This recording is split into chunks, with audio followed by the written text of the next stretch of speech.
I'm sitting in the car outside of Camping World. It's 105 degrees. Lovely, balmy day. Hi, Dad. We're glad you can join us, Catherine. Thank you. We'll get started here in just a little bit. We've got quite a few people here. We're pleased to see that. And thank you again. Okay. Okay, we should be recording now. Well, and Marika is here, and Andrea is on, Janice's daughter, and Richard is coming in just a second. Excellent. Thank you. Hi, Jim and everybody. Stephanie, Carol, good to see everybody. Chuck, so good to see you, Chuck. So let's see, I'll put the screen thing back up.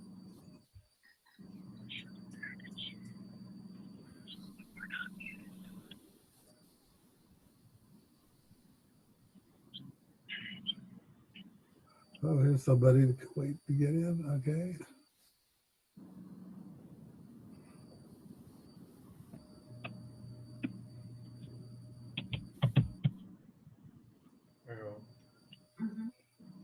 Can you give me a different picture than this?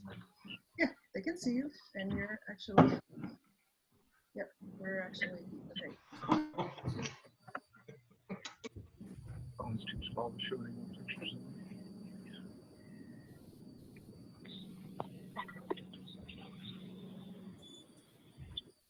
This is Matthew Elisha again. We'll get started here. Give us just a couple of more minutes.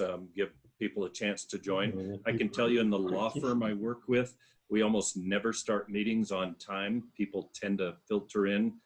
We will try to be a little better than that, but we'll at least still give people at least a couple more minutes and then we'll get started. So thank you very much. I don't know how you did. I've never done this.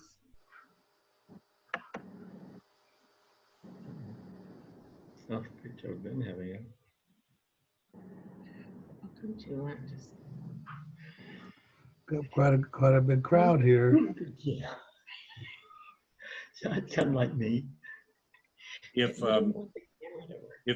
you're joining us viewing, just a reminder, please go ahead and mute your phone if you're able to. On most of the Zoom apps, it's down in the lower right or lower left rather. So give that a try if you can, and that'll help us to concentrate on the speakers and they come up. Thank you. All right, about one more minute. Thank you.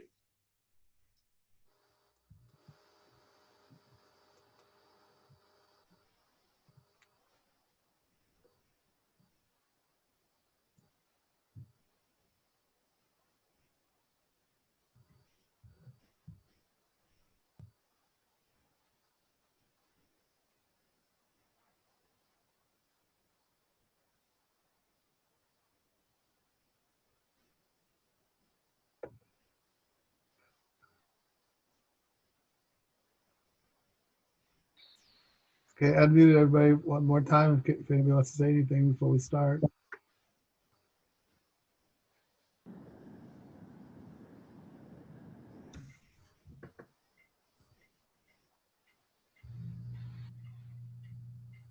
All right, it is about 3 after. I'm going to go ahead and get started. Hello, everybody. I'm Matthew Elisha. I'm the current acting president of the Jefferson Humanist. I'm really pleased to see how many of you have joined, and I'm hoping there'll be a few more join as we go along. Sometimes it takes a while to get join us with the technology and so on. I'm not going to go into too many announcements today. Typically, I'll talk about what activities are coming up. What I just want to remind everybody is go to www.jeffersonhumanists.org. You'll find a calendar with all of our different activities, and that also has links to our meetup, to our Facebook. You're going to find out what activities we have there. Just a reminder, we put it on the stream, but I'll remind everybody again, please go ahead. If you're not speaking, just go ahead and mute. That'll make it easier for you to hear the speakers, and it'll make life a lot better. And then the other thing is, if you want to submit any questions to the speakers, go ahead and click chat. It's going to be at the bottom middle of your screen, and you go and you can select Nancy Bolt.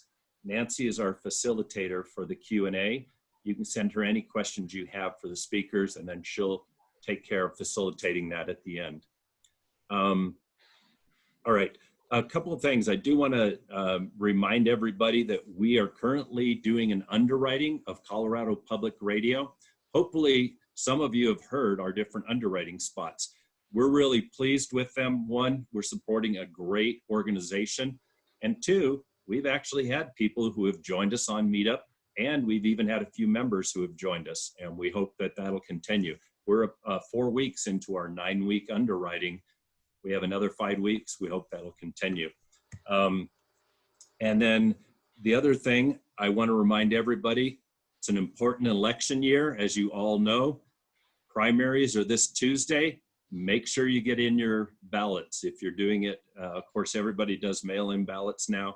I just finished mine today. I think when we're done here, Tracy and I may run ours over to the library and drop that off. All right. So we are going to do a little something special today. We want to recognize one of our leaders. So it's easier to destroy than to create.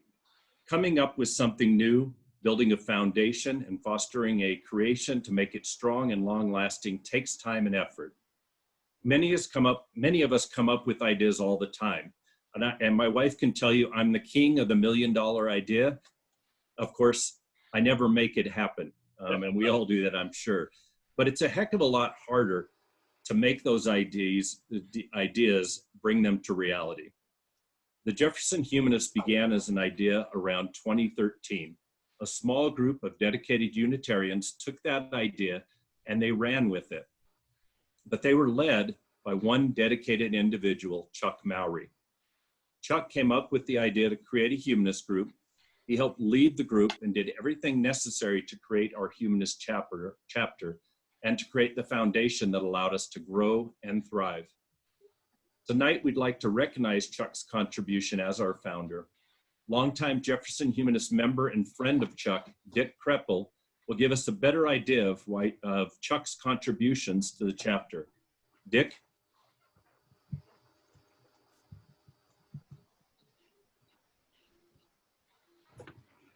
Let's see. Where is he? Is he muted? Let's see. Who's going to talk? I don't see Dick on here, so I can unmute him. Dick, are you with us tonight? Are you on the, nope, iPad 2? An iPad 2? All right.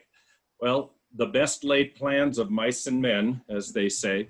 If Dick does join us here in a little bit, I sent him the link. I was hoping he'd join us, but let me go ahead and continue. And if we get Dick joining us, then we'll let him talk. So just a quick run through from my understanding. And we actually, in our newsletter that's coming up here, being published early next week, we're going to have a few key pieces of this story. There was a group at the Jefferson Unitarian Church, and I'm going to get this wrong. Nancy, unmute yourself. Can you tell me what was the group? Peace, Love, and Social Justice, something like that? Judy knows it. Peace, Justice, and Bob led it. Liberty. Peace, Justice, and Liberty. Thank you, Jim. Yeah, something like that. So the group, the Peace, Justice, and Liberty group of the Jefferson Unitarian Church, things changed at the Unitarian Church, and they found that basically their group was disbanding. And they discussed it, and they thought, well, what can we do? We feel very importantly what we do is something to continue. And that group looked at different things, but through Chuck's impetus, they decided to become a humanist chapter of the American Humanist Association. And Chuck was a key mover to make the Jefferson Humanists a reality. He took the idea, he worked with the group that was there, and he made sure that if there's a piece, something that we need to do, that it happens. So on behalf of the Jefferson Humanist members, I want to say thank you to Chuck. Thank you for helping to create the Jefferson Humanists and for all the time and work you put into making it a success. As a small token of our appreciation, we sent Chuck a recognition plaque. The plaque has a quote at the top from the writer George Eliot that states, "What do we live for if not to make the world less difficult for each other?" And it says at the bottom, "Thank you to our founder, Chuck Mowry." So at this time, I'd like to ask Tom Kellogg to unmute everyone's microphone so that we can offer Chuck our combined thanks with a hearty round of applause. Thank you, Chuck. Meet everybody, Tom. Oh, there we go. Nice Thank work, you. Chuck. And Chuck, I'd like to offer you the chance to please speak. Well, thank you. After all this buildup, speaking is not easy. I don't always recognize this person you're talking about. I get more credit than the credit really was because those of us who took the first steps really made a commitment to each other that we were going to have a humanist group. And we proceeded to build a model for how to create an organization that would attract people and support people and connect people. And we did some of it right. and you are the result of that. This event is really the result of those first early folks who made time in their schedule for me. We met weekly at first for some time, trying to figure out what kind of an organization would be needed and figure out how to create that kind of an organization. And it was just a privilege to be a part of the group that did that. And I thank you for doing that. I did receive the plaque that Matthew sent. I've had a plaque a few times in my life, but nothing that struck me, because this was more than a plaque. It was an act on the part of people who enriched my own life as a secularist person. And you have all made your mark on me as we have worked together and produced what is today the Jefferson Humanist chapter. And I just am grateful to have been a part of that.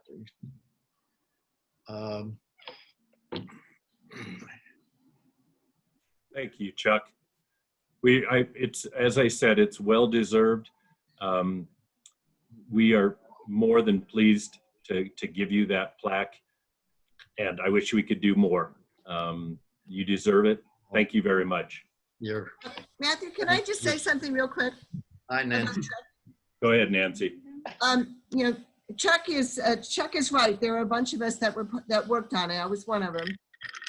Very generous in giving us all equal credit, because while we were all interested and committed, you always need someone who pushes, someone who won't let you stop, someone who won't let you forget what the next step is, someone who will figure out what the next step is and help direct you there so that you think you thought of it yourself.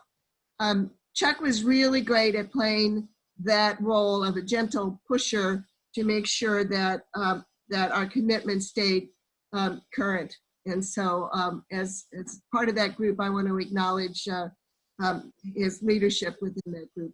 It was really, we wouldn't be where we are today if he hadn't kept pushing. So thank you. Nancy. And Bob's not here because he had someplace else he had to be. Otherwise, he would be here right now. Tell him hello. I will. Thank you again, Chuck. Okay, we're going to go ahead and move to Nancy. Nancy's going to introduce our speakers. I'm going to reiterate that, and I'm sorry, Tracy's telling me, Chuck, can you hold up the plaque? Are you able to hold that up? It's pretty heavy, but if you can hold it up to the screen. There we go. It's kind of hard to see, but don't worry, we have a good picture we're going to put in the newsletter. Thank you, Chuck. Okay, you can put good. it down. All right, so we're going to pass it over to Nancy, but before I do that, I want to remind everybody, if you're not speaking, please mute your microphone. One of the things you'll notice is Zoom likes to go to whoever makes any sound. So if you are unmuted and you happen to jiggle something, it's going to take away from our speakers. So Nancy, I'm going to mute now and I'm going to pass it to you. I'm going Thank to mute you. everybody right now. And Nancy, you need to then unmute. Okay, that's right. Yes. Okay, I don't think you're muted. All right. Okay. Right, you Mute. for telling us all to mute ourselves. That really does make a difference. I'm also going to make a couple of other suggestions that you might want to also turn off your video so that, you know, if your cat crawls into your lap or something, people aren't distracted.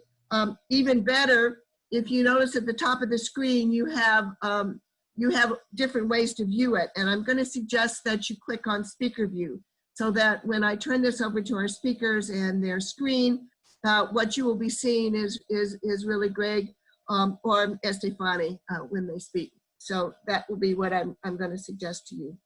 And I hope everyone has found the chat at the bottom and you can find me and send me comments or questions, and I'll read them when our speakers are done. So I'm very, very proud to introduce our two speakers for today.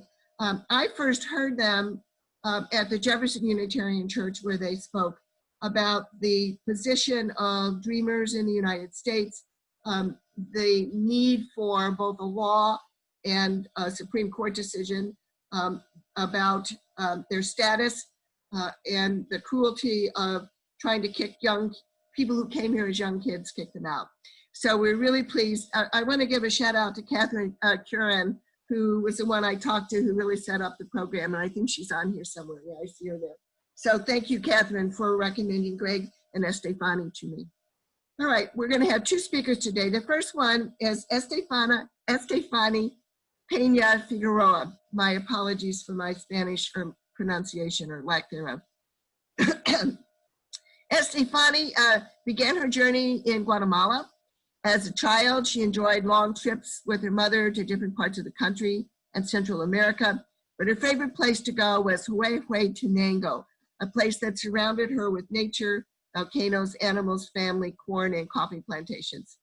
From Antigua, Guatemala to the Mayan ruins to Atitlan, her family decided to make Colorado their permanent safe home when she was only 7 years old. The several days traveling through Mexico was an opportunity for her to fall in love with the culture and the cuisine. Education was always a priority in her life, and Estéfani's mother always made sure to tell her the importance of having an education. Her passion for anatomy and physiology and her caring personality was her motor to pursue a career in healthcare. Estéfani's major at MSU Denver is in healthcare management and a minor in pre-healthcare. She recently became the program assistant at the Immigrant Services program.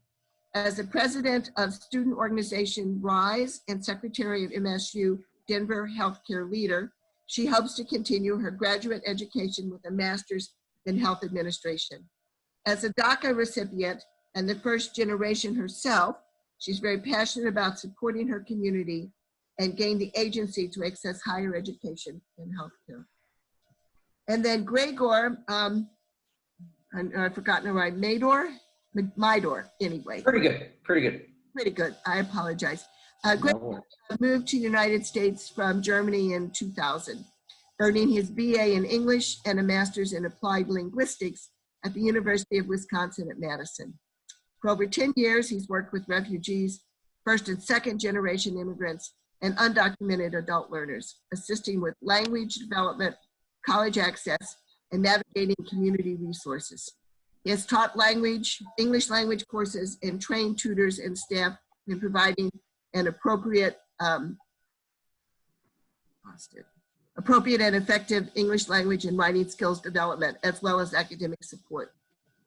Gregor is currently the director of the Immigrant Services program at Metropolitan State University of Denver and works closely with undocumented and immigrant students at MSU, developing workshops, events, and resources that support prospective and currently enrolled college students. So with that, I'm going to turn it over to Gregor and Estéfani and let them talk. And then remember to choose the speaker option up above so that you can focus on the speaker, and also to mute your microphone. All righty, take it away, Gregor. Thank you so much for the kind introductions, Nancy, and thanks of course to all of you for taking the time out of your day and out of your meeting to have Stephanie and myself present to you. We really want this to be a conversation. We realize we might be under some time pressure, but we really hope that if there's questions come up, as was said, please send them to Nancy. We will be covering a host of issues, some data, some national, local data. We'll talk about what college looks like and the kinds of challenges that DACA and undocumented students face in college. But we'll also have some time to address a little bit where the Supreme Court, what the Supreme Court announcement on DACA meant, and then of course to kind of just get your questions. Immigration in the United States is a pretty large and complex topic and has been for, well, 400 years and really much longer than that even. So we realize that there's all kinds of questions that might be coming up. So by all means, make sure to put them to us. So we already had wonderful introductions from Nancy. My name is Gregor Mieder, as Nancy said, Director, Immigrant Services. I'll let Estéfani. Hi, everyone. Thank you so much, Nancy, for the introduction. My name is Estéfani, and like Nancy stated, I am a recent staff member at the Immigrant Services program, and I'm just very excited to be here. Thank you so much for being willing to listen to us today and learn a little bit more. So first, I'm just going to very quickly give an overview over the MSU Denver Dreamer Network. The Dreamer Network is a group of students, faculty, and staff. We come together to create and work towards a campus that is welcoming, supportive, and also elevates the voices for DACA and undocumented students. We at MSU Denver are an institution that in some ways deserved and in some ways not, very much have a reputation in the community to support immigrant students, undocumented students. And we take it on as a committee to make sure that the university lives up to that reputation and that we have the kinds of support that undocumented college students need in place. To that end, we raise awareness across campus. We actually have workshops for faculty, staff, that Stephanie, for example, and I as well train at.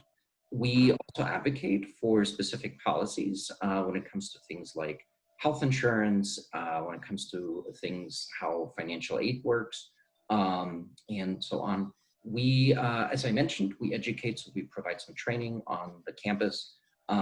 We also are engaged in fundraising opportunities, and we speak in the communities to groups such as yours. And we're actively engaged in raising funds. We're going to talk about that a little bit more. There's a newsletter that you can sign up for. If you are interested, you can put your names and email addresses in the chat. And then I believe Catherine or maybe somebody else will take names and email addresses and make sure you get added to our newsletter. In it, you hear a little bit more about what the Dreamer Network does on a regular basis, what kinds of initiatives we can fund, what kinds of trainings we put on. And with that, Thank you, Gregor. So we're going to be hearing a lot the word dreamer today. A dreamer is a young undocumented immigrant who does not have documentation to legally reside and work in the United States. This word originated with the DREAM Act, which stands for Development, Relief, and Education of Alien Minors, and was introduced to Congress in the year 2001. Unfortunately, it never passed, and DACA was later introduced in 2012. It is important to understand that dreamers may or may not have DACA status, and not all documented individuals consider themselves to be dreamers. Perfect. We wanted to dedicate a little more time to go over a policy that has been a large point of debate over the last year. DACA is an executive action of 2012 that enabled dreamers who arrived by 2007 to obtain a 2-year renewal work permit. It temporarily protects DACA recipients from deportation and requires them to be in school or have a high school diploma, GED, and have no criminal record. It was rescinded in 2017 and is currently under judicial appeal, which means that renewals are currently permitted. But something that is important to remember is that DACA is not a pathway to citizenship, and it doesn't provide access to any federal aid. A limited number of individuals can qualify for DACA, so although this is a beneficial program for many, it does not apply for all dreamers.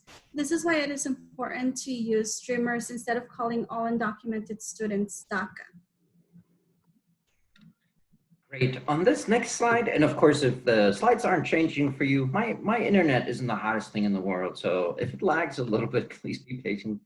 On this next slide, what we hope to do is provide a little bit of background. National state data, I think it can be pretty helpful when we sort of consider the larger picture of undocumented immigration in the United States and how Denver and Colorado fits into that.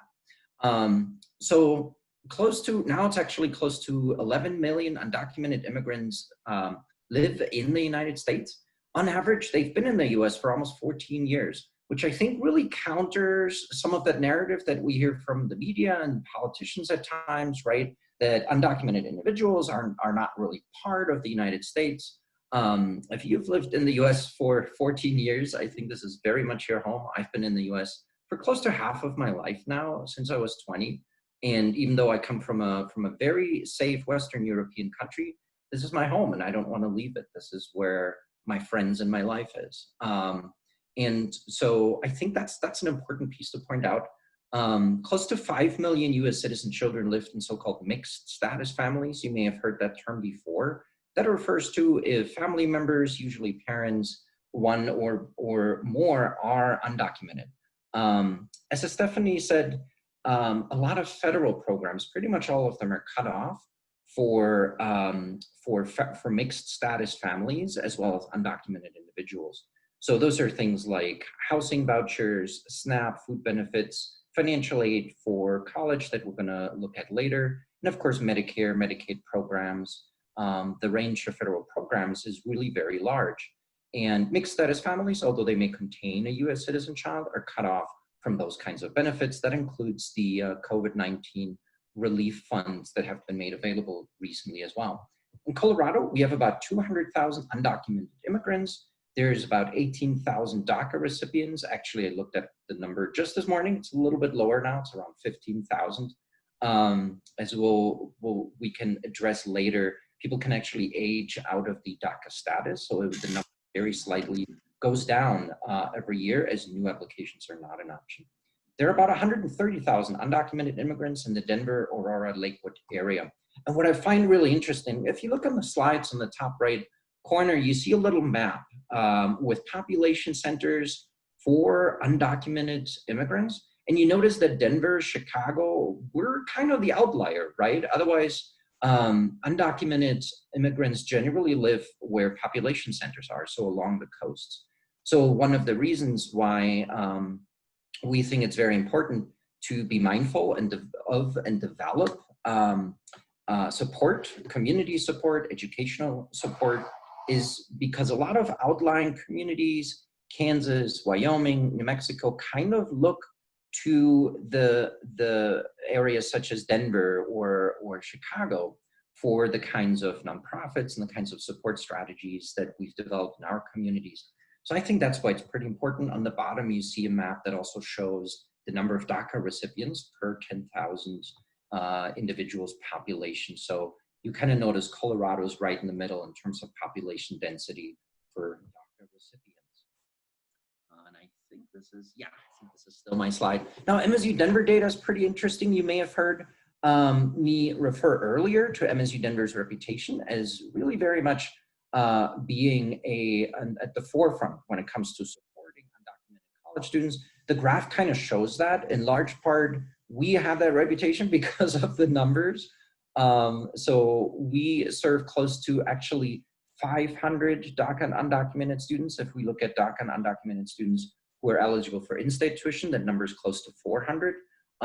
So we serve roughly half, a little bit less than half, of all undocumented Colorado college students. So we're very much a destination for those college students. Or wait, nope, that's still me. So on this slide, we're gonna take just a really quick minute, and this may be a good point, of course, where questions come up. So Nancy, if you see some questions, feel free to relay them to us.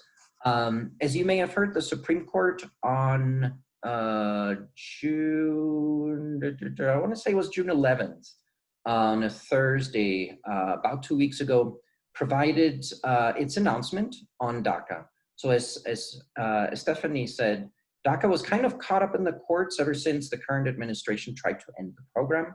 And various courts had given various announcements, federal courts, on whether the DACA program should continue or whether the administration had not done a good job ending the program, essentially. The Supreme Court found that the way the program was discontinued, somewhat surprisingly, found that it was ended arbitrarily and capriciously. This has been very welcome news for individuals who have DACA, and this means that new applications and renewals should now be accepted. I say should because we've not yet received very clear guidance from USCIS, which is the United States Customs and Immigration Services, and DHS, of course, Department of Homeland Security. They're the ones who receive the renewal applications, and they're the ones who essentially oversee all immigration-related matters ever since Immigration Naturalization Services was sort of reorganized after 9/11. Now, because there's been very strong opposition to the Supreme Court announcement, Department of Homeland Security came out 2 days after the announcement. The current administration came out and have said that they will very quickly, very forcefully challenge that announcement from the Supreme Court. There is currently a federal court case in Texas that's actually challenging not so much how the program was ended, but rather that the program overall violates constitutional law. The immigrant rights advocacy world, immigration lawyers very much expect that we are in the middle of an ongoing fight over the future of the DACA program, which we should remember was always just a Band-Aid short-term solution. We will talk a little bit later about what kinds of federal policies and laws are currently under consideration that could make DACA more permanent. And at that point, I wanted to kind of see, Nancy, if there's any questions from the group or any thoughts that you'd like to relate to us.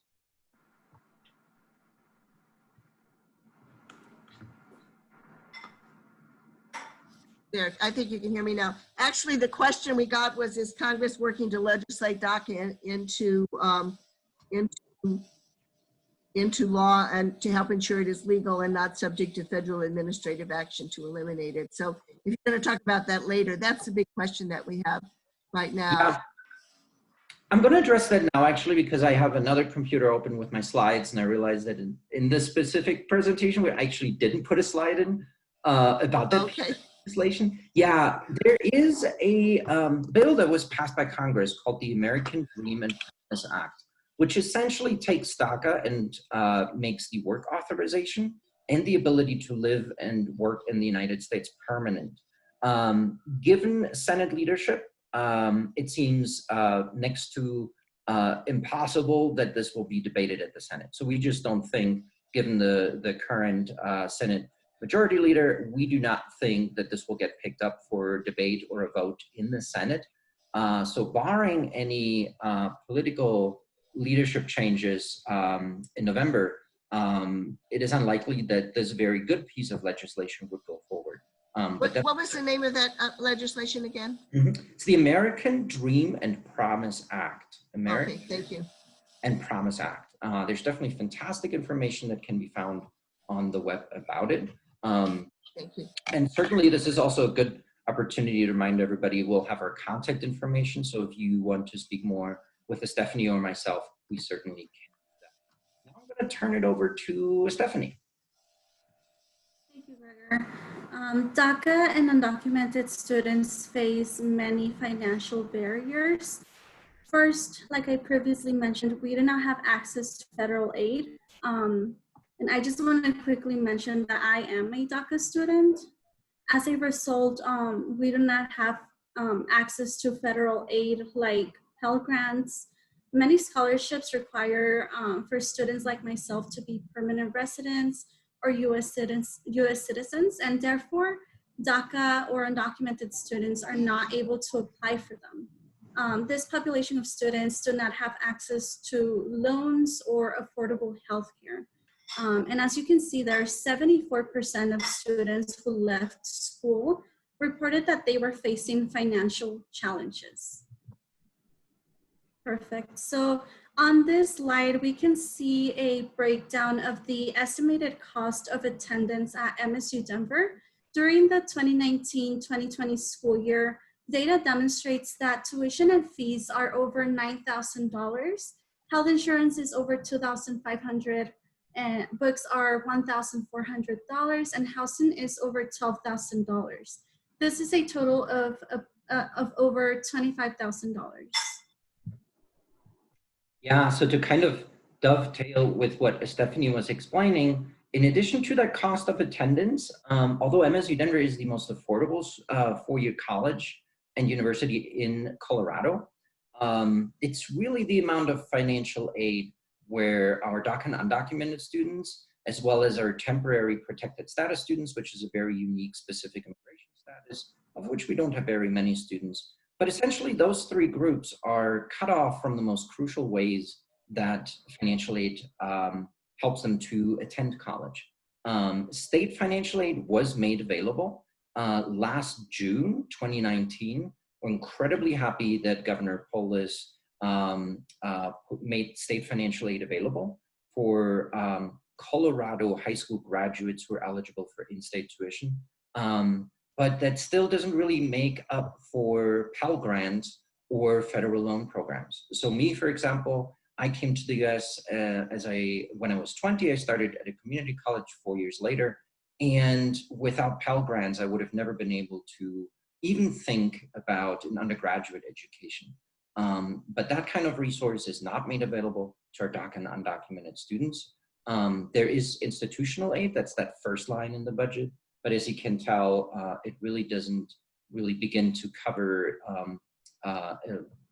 very, very much beyond a small amount.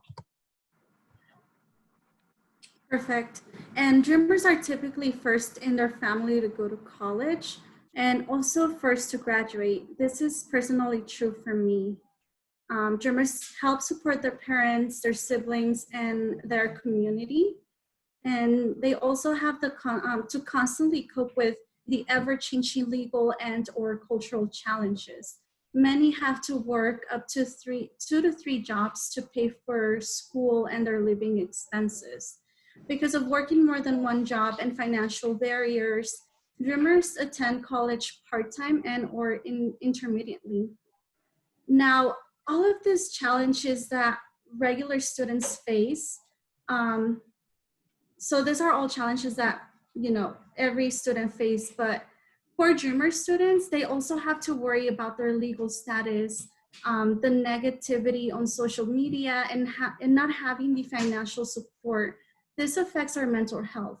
It creates anxiety and stress-related challenges from the fear of deportation, shame, and internalized insecurity, and also the lack of ability to plan for our futures without thinking about this mental health cycle. The Immigrant Services program at MSU Denver that Estéfani and I work for is one of the older student support programs.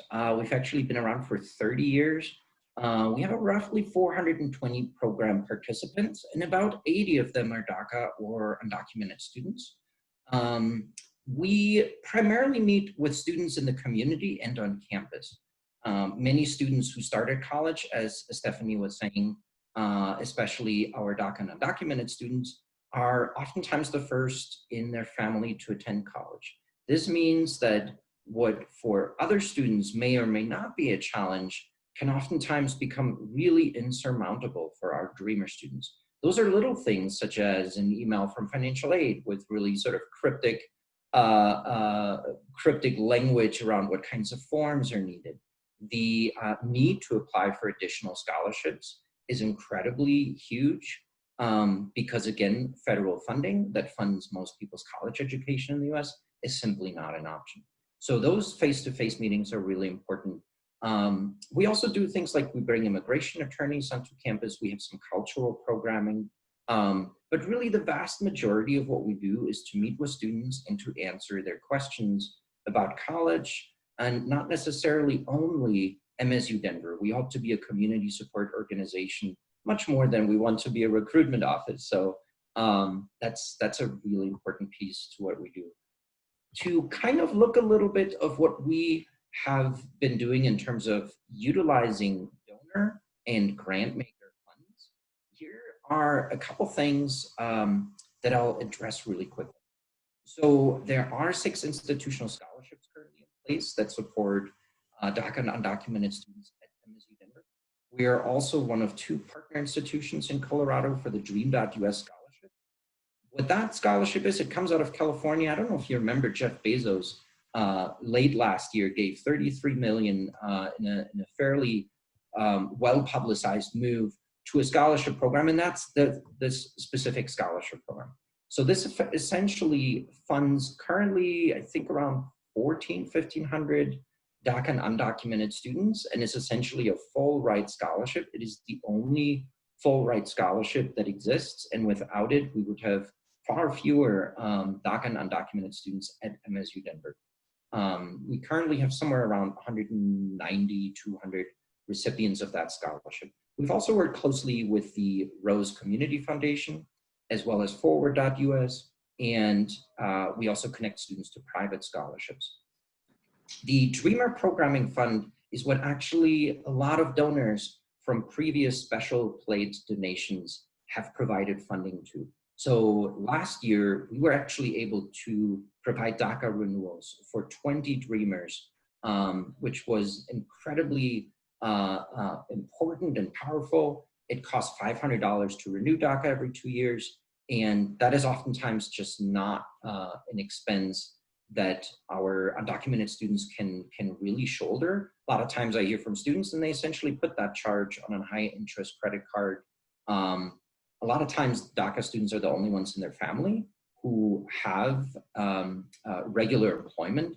So that $500 to renew DACA every 2 years really quickly can become a roadblock.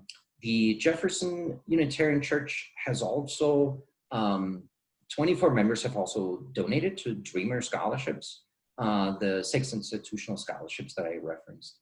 And one JUC member stepped up and actually endowed a scholarship for Dreamers with financial need.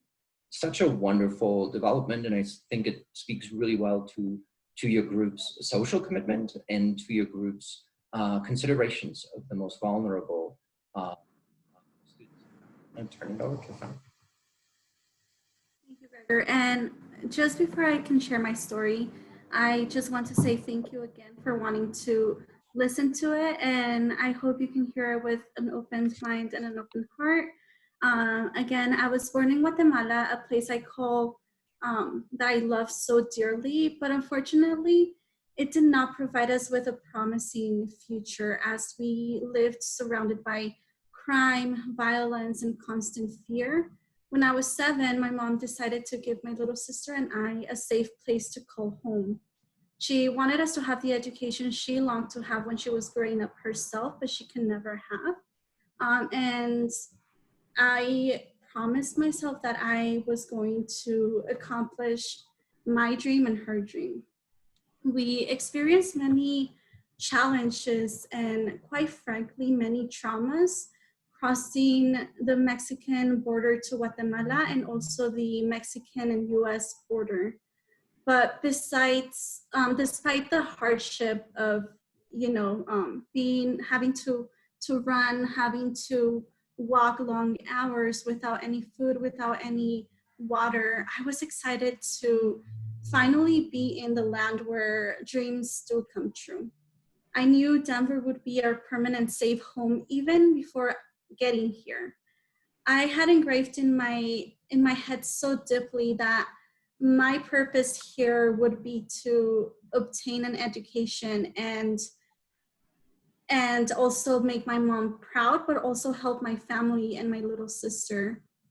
However, the culture shock, the different language, being separated from my family and friends in Guatemala, and having to adapt to the weather did not compare to the day I found out that I couldn't apply for many scholarships because I was born in a different country. I witnessed how my mom, a single mother of 3, made just enough money to pay the rent and bills, and how she always borrowed money from different individuals for food. Before the implementation of ASSET and DACA, I knew that the only way I would ensure myself a pathway to college was with scholarships, because I didn't have any type of financial support for my family. We didn't have a father figure growing up, and so I knew that was the only way I could go to college. However, my senior year of high school, I did not apply for any scholarships or any colleges because I was disappointed, and honestly, I was very ashamed of my undocumented status. I had excellent grades, but my ambitions and my dreams were chained to a rock, and it felt like I had to constantly hide underneath shadows. With DACA, I had been authorized to work legally, drive, graduate from college. Many of my long and short-term goals have been accomplished, yet I have many more to pursue. MSU Denver and the Immigrant Services program has given me so much agency and so much support. Little by little, I have been assured that I matter, that I belong, and that I deserve this education that I worked so hard for. And in the past, before becoming the Dream That US Scholar, the scholarship that Gregor was talking about, I also had to work 2 jobs. I was working at Target, but I was working as the housekeeper, cleaning the toilets, scrubbing the floors, and also as a peer mentor and tutor for the Immigrant Services program. And then at one point, I was also the student coordinator for First Generation Initiatives, just to ensure I did get my degree. I honestly realized that my education is vital for me in order to break out of the poverty cycle in my family. I have built strong interpersonal relationships and a strong community on campus. And I am truly grateful with the Dreamer Network and the Immigrant Services, as I'm grateful with all of you listening today. So thank you. Thank you so much, Fanny. We only really have one last section, which is a couple pieces of advice in case you would like to help, in case you would like to push towards more supportive Denver, Colorado, and United States for immigrants and for DACA and undocumented families. A couple of those you may be familiar with and may already be engaging in. A couple of those might be new. Of course, you know, as Nancy said earlier, it's an election year. So staying informed about legislation and policies, staying informed about your regional representatives and what their policies are is incredibly important.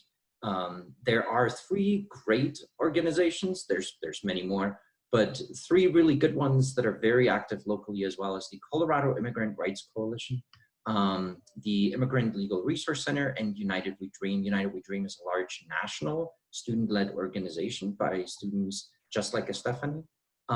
Colorado Immigrant Rights Coalition is very active in Denver and a close partner for the Immigrant Services program. And Immigrant Legal Resource Center is a great place to find some information about changes to the immigration system. What can also be very, very helpful is to think critically about the kinds of language that we use when we talk to friends, family members, or strangers when it comes to immigrants. For example, one term that we hear very often is, well, there's many sort of derogatory terms, unfortunately, that's being used against the immigrant community, but certainly one of them that we see a lot is illegal, which is an interesting term. I don't want to spend too much time on it. But what's important to point out is that immigration law is actually a separate body of law from criminal law.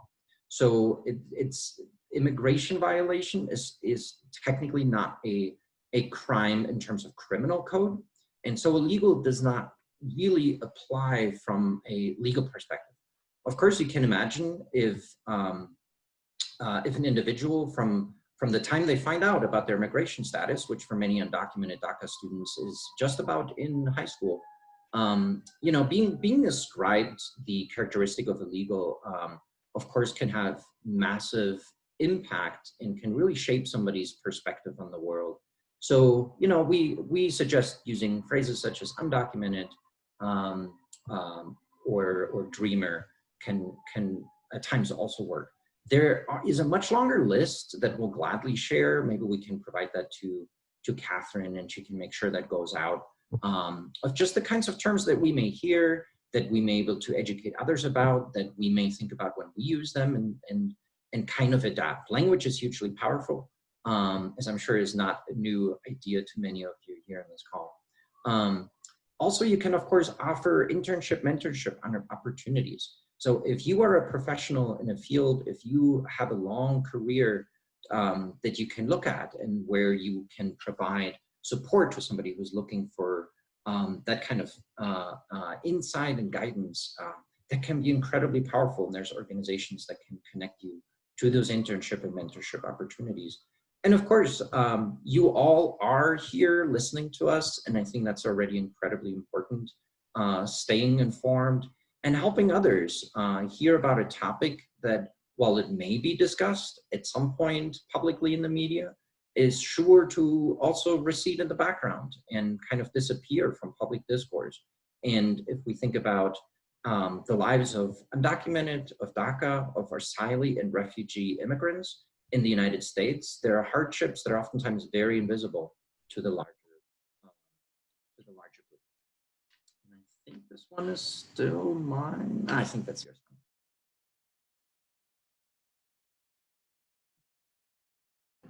I should probably unmute myself. Yes, everything that Gregor just talked about is a good way to support. But you know, also talking about this type of issues in order to raise awareness is very important. Talking to your friends, to your family, and you know, you may also contact your representatives to ask them to support immigrant rights, calling your senators, letting them know about, you know, being informed about laws and what is going on with DACA, immigration, but also showing support through signs, pins, statements. One of the things, of course, that you can do as well very immediately towards a good cause is to donate, for example, to Dreamer scholarships on campus. I've put the link here on the screen, but you can also, again, in providing support. Again, there's a number of different scholarships that you can choose to support. The other option that I mentioned earlier, that last year Jefferson Unitarian Church so graciously and generally supported, was the Dreamer Programming Fund. We've used that programming fund primarily to provide DACA renewals over the last almost 3 years. 2.5 years, we've provided close to 90 DACA renewals with the help, amongst other groups, of Jefferson Unitarian Church. And especially now that, although DACA was left in place by the Supreme Court, especially now that the Department of Homeland Security, federal administration is really pushing back against that and is hoping to renew their efforts, and is not hoping, they are renewing their efforts to end DACA. Making sure that, that people renew their DACA status now while they still can is incredibly important, and that is what the Dreamer Programming Fund can be used for. There's a little bit more information about how to provide a check or a recurring donation. Again, those are details we can kind of sort out at the end. That brings us to the end. I don't think we need to look at the references. I'm gonna kind of stop sharing the screen because we have a couple minutes left. And I thought it'd be great if Stephanie and I could make ourselves available a little bit for questions. This could be about what we see and experience as we work with undocumented students on campus, or maybe any other pieces of information we can provide. Neither Stephanie nor I are immigration attorneys, but we very much keep on top of regulation and laws as it relates to the immigration system in the United States, which is kind of like the tax system is a good comparison. It's a patchwork of complicated legal frameworks. So we can try to answer questions you might have about that. Okay, we don't have any questions right now. The one we had was about the legislation. However, I think if you want to stop sharing your screen, there's few enough on right now that if anyone would like to make a comment or just ask a question, just let me know and we can call on you to do that. Now, can you stop sharing your screen? I'll tell you what, Gregor, if you give me your contact information, if people want to be on the mailing list or anything like that, we can, there we go. We can, I can make sure that their name and address get to Catherine, and we can also put some of this information in our newsletter, which is coming out next week. Does anyone want to make a comment, or are there any other questions? Nancy, this is Nancy. Nancy? Yeah. So actually, I'm just curious. So it sounded like the majority of the students in this program are at MSU. I'm just curious about how many of them actually complete their 4-year degree. I assume that it's, with it being so tough to all the challenges put forth, that it must be very difficult. And so I ask our speakers if they have an idea about how many actually make it through the 4-year program at MSU. Yeah, that's a good question. As Stephanie was saying, a lot of students stop out, which is sort of to take a semester off. A lot of students do not enroll in full-time classes because they work 1 or 2 or more jobs. In fact, I just saw some numbers this morning that on average, DACA college students work, about 1/3 of them work 2 or more jobs while in college. We don't have very specific numbers on how many students never complete their degree. What we do have, though, is we see how many essentially within a certain framework, be it 6 years, be it 5 years, complete a degree. Because I can tell you, I've worked with students who have been in college for 10 years for their undergraduate, who will take 2 or 1 class, who are in their early 30s, and who have been at it for pretty much for the last 10, I think the longest, even 11 years. So that's why it becomes hard to say overall, because some students it takes so long. We do know the number of students that are DACA or undocumented who do not graduate within 6 years is well over 50%. Okay. Catherine, did you want to say something? Oh, this is Catherine. I am a member of the Dreamer Network, and I'm also a JUC member. And I organized the newsletter, and so I put my email in the chat function, and would be happy to put any of you on our on our newsletter list. We have, different events. Some of them are very interesting speakers that you can hear about. We've also had fundraisers at the Cerveceria and different kind of fun things that happen that we can keep you informed with. And so anyway, we'd love to stay in touch. So please put your information down in the chat function and I'll copy it down. And I'd also just like to say, we really appreciate the opportunity to speak to you. Nancy heard us speak at JUC and asked if we would be willing to do this. And I think that's one way of really getting information out to people if we share it with our networks about what's going on with Dreamers. And anyway, we're very thankful for having that opportunity. Thank you, Nancy. Well, I also want to thank you for switching the date. You were supposed to be later in the year, but with the COVID virus, we lost our June speaker, and I really appreciate that you were willing to jump in and do it earlier than you expected. I really did. We're really close to closing time, and I'm wondering if anybody else had any final comments or questions before I tell you about next month's program.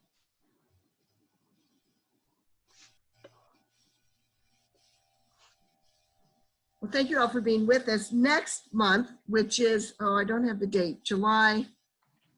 Somebody tell me, because I unfortunately gave the wrong one to Gregor and Stephanie, which caused some confusion. So it's the fourth Sunday in July.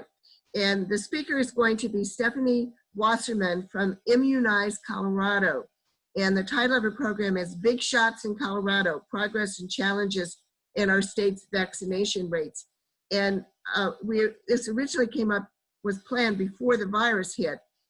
So I'm hoping, we're going to ask her if she will comment on the current status of the COVID-19 vaccinations as well, and what she sees as the likelihood of that coming anytime soon. So with that, Matthew, did you have anything else before we depart? Nancy, this is Lindy. It's the 26th. Oh, Lindy. It's the 26th of July. Oh, thank you. July 26th. Big Shots in Colorado, by Estéfani Wasserman. Thanks to David Smith for putting that together. All right. Nancy, yeah, I think we're pretty much done. Thank you very much to our speakers. If we could applaud, or you can maybe wave. Everybody wave as a thank you to our speakers. That'll be Thank you all so much. Yeah. Thank you all for attending. Thank you, Chuck, for joining us from California, and for all your family. We really appreciate you, and we hope you'll stay connected, especially because it looks like we're going to be doing these Zoom, or at least virtual type things, for some time to come. Mm-hmm. Thank you again. We'll see you sometime in July. Come to any of our activities. Good night. Good night. Good night. Goodbye. Aloha. Aloha.